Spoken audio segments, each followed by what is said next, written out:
Un soir de juin 2014, alors que Pooja se promène près de chez elle, un homme insiste pour coucher avec elle.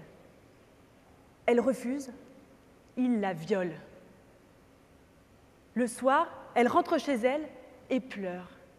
Le lendemain, elle pleure. Le surlendemain, elle pleure, mais n'en parle pas. C'est l'honneur de sa famille qui a été souillé. Elle vient de vivre ce qu'elle croyait être le pire cauchemar de son existence. Le viol est un crime terriblement répandu, mais Pooja, au cours d'une visite médicale, 8 semaines après le viol, elle apprend qu'elle est enceinte. Les yeux humides et gonflés de larmes, elle demande à avoir recours à un avortement, pensant naïvement que son calvaire s'arrêterait là. En réalité, il ne faisait que commencer. « Je préfère mourir plutôt que de porter l'enfant de ce violeur !» crie-t-elle.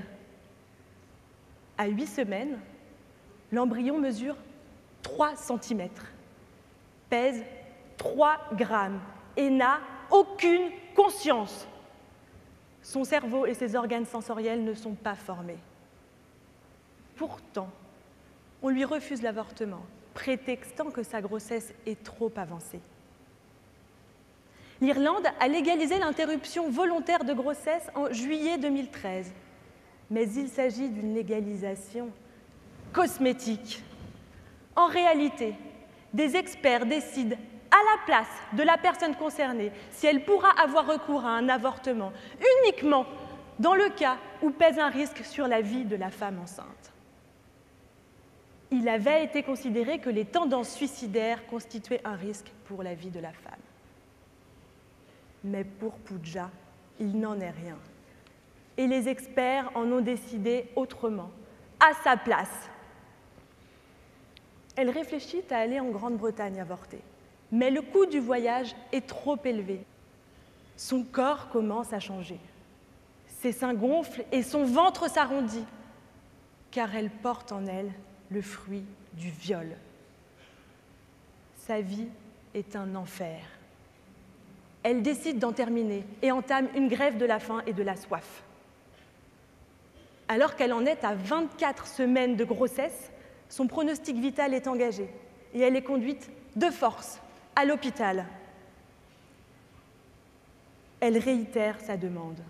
« Je veux avorter ou laissez-moi mourir !» Un collège d'experts, composé de 2 psychiatres et un obstétricien, est réuni pour décider de son sort. Il décide que sa grossesse doit prendre fin, au vu de sa santé fragile et de ses tendances suicidaires avérées. Dans le même temps, une décision de justice ordonne qu'elle soit artificiellement alimentée et réhydratée. L'hôpital l'informe qu'elle pourra avorter, puis se rétracte et l'informe qu'elle va subir une césarienne. Une semaine plus tard, le 17 août 2014, contre sa volonté, l'enfant est extrait de son corps par césarienne et sans avoir eu aucun contact avec Pooja, est placé en soins intensifs. Elle pleure. Le crime est gravé dans sa chair. La cicatrice ne disparaîtra jamais. Elle sera toujours un rappel. Je souffre encore. Ils ont décidé pour elle. Pooja a cru que l'Irlande lui apporterait la liberté dont elle a toujours rêvé, qu'elle serait enfin heureuse. Elle a été un peu plus enchaînée à sa condition de femme. Quand je suis venue dans ce pays, je pensais que j'arrêterais de souffrir. Pooja aurait-elle dû choisir entre être victime d'un viol ou coupable d'un avortement? La considérer comme coupable et nier la cause de la grossesse, le coït du viol. Tout au long de ses démarches, elle a été jugée, examinée comme un outil procréatif et jamais considérée comme une personne libre de disposer de son corps.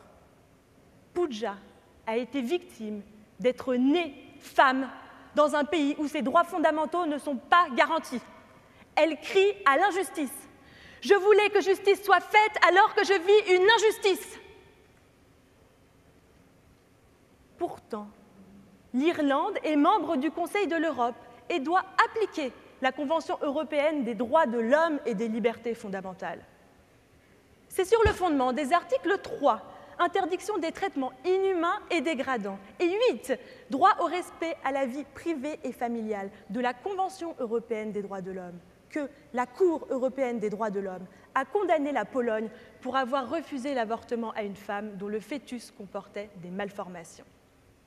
Est-il utile de rappeler que le 16 décembre 2010, l'Irlande a été condamnée par la Cour européenne des droits de l'homme pour sa législation relative à l'avortement? Mais il n'en est rien.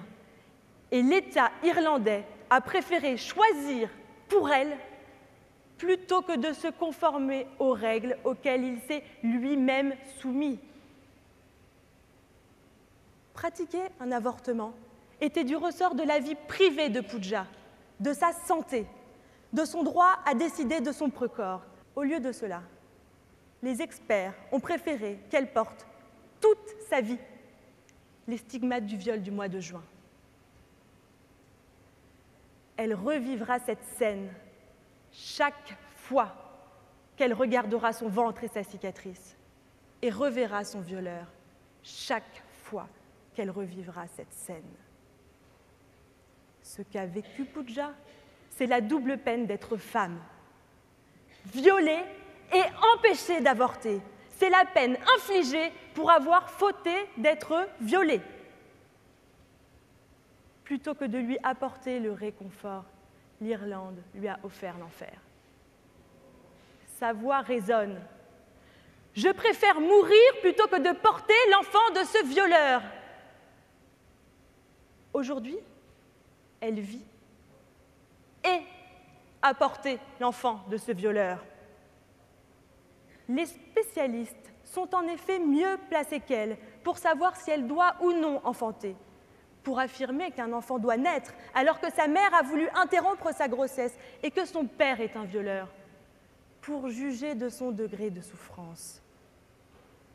Pooja est-elle coupable d'avoir voulu avorter ou victime d'avoir été violée? Son cas est l'illustration de la souffrance de nombreuses femmes à travers le monde, d'avoir refusé une grossesse et d'avoir été considérées comme coupables de refuser le triste destin que la société leur impose.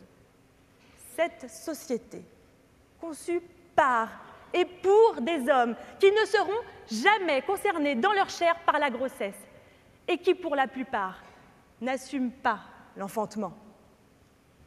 Refuser l'avortement à une femme, peu importe les raisons, c'est dénier son droit à disposer de son corps.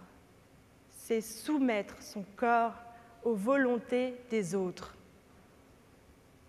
Lorsqu'une femme a été violée, refuser l'avortement revient à imposer le pouvoir du violeur sur son corps. Elle n'a pas choisi ce coït et ne peut encore pas choisir les conséquences de ce rapport sur son corps et les stigmates que la société lui impose.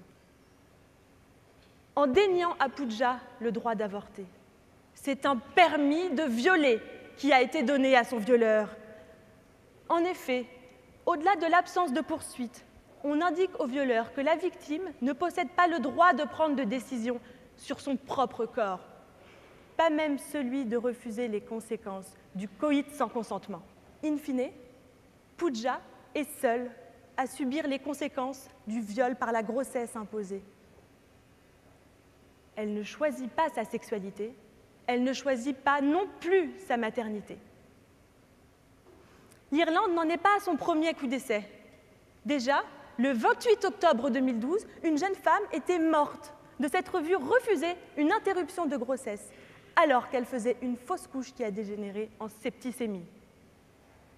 Les médecins ont préféré le rythme cardiaque du fœtus non viable de 17 semaines à celui de la femme de 31 ans. Ce triste cas illustre encore que pour l'Irlande, la vie de la femme vaut bien peu, que sa mort psychique ou clinique n'est rien comparé au principe supérieur du droit à la vie de l'embryon, qui à ce stade n'est même pas viable. Cela revient à considérer que l'embryon, alors si petit, n'est pas une partie de son corps, mais qu'il en est détachable, et que son corps n'est qu'un outil au service de la gestation et de la naissance. C'est donc affirmer que son corps ne lui appartient pas. Il est nécessaire de rechercher la cause de l'avortement, qui est le coït. Lorsque ce coït a été imposé à la femme et que l'avortement lui est refusé, c'est lui nier à 2 reprises, successivement, le droit à disposer de son corps. Les femmes doivent-elles être réduites à être des outils, à assumer les pulsions dites irrépressibles des hommes et à être des outils de procréation sans prise en compte de leur volonté? Les femmes sont-elles des êtres mineurs irresponsables que l'État doit contrôler? C'est ce qu'affirme l'État irlandais. Le déni du droit à avorter est un crime contre l'humanité des femmes qui se produit en Irlande dans l'indifférence générale. Je fais référence ici au pays qui a été le théâtre de ce triste scénario, mais cela s'applique à beaucoup d'autres pays. D'ailleurs, ces événements sont les souvenirs de nos mères, grand-mères et arrière-grand-mères en France, il n'y a que 40 ans. Certes, Pooja est toujours en vie, mais on lui a dénié le droit de vivre librement, le droit de choisir sa vie, le droit à disposer de son corps. Monsieur le Président du jury, Mesdames et Messieurs les membres du jury, Mesdames et Messieurs, l'avortement ne doit pas être une tolérance ou une faveur, mais un droit pour toute femme qui le décide. Le refuser est en réalité un traitement inhumain et dégradant, une atteinte à la vie, au droit à la vie privée, à la dignité humaine et à l'intégrité physique.